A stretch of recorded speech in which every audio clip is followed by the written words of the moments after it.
L'ordinanza è delle ore 24 di chiusura, la strada andava chiusa alle ore 24.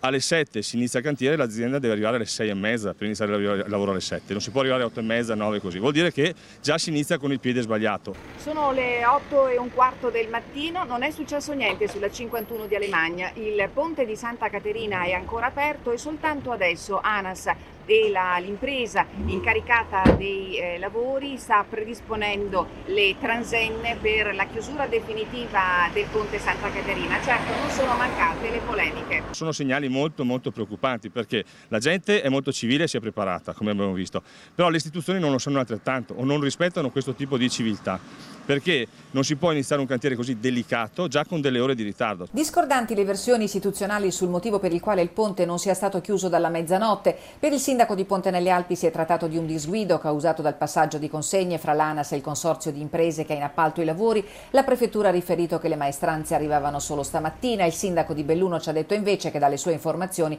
il ponte era già chiuso 15 minuti dopo la mezzanotte. Non bastasse a creare confusione, ci ha pensato la cartellonistica giudicata approssimativa e superficiale. Non c'è nessun tipo di segnaletica se non un cartello al bivio di Ponte nelle Alpi piccolo con il solo divieto, senza indicare né giorni di apertura né giorni di chiusura né strade indicative o parallele da seguire. La dimostrazione sul campo è stata immediata. Poco prima delle 9 tanti automobilisti sono stati tratti in inganno e una volta giunti a ridosso del ponte sono stati costretti a fare dietrofront. Lei è la prima vittima della chiusura del ponte? Sì, infatti.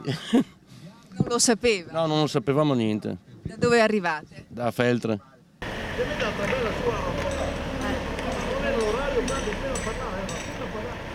Non è tanti problemi, ma mi gira le scatole, guarda, sono venuto apposta. I vigili arrivano con le ore da dormire, non siamo perdere perché mi gira. Saluto!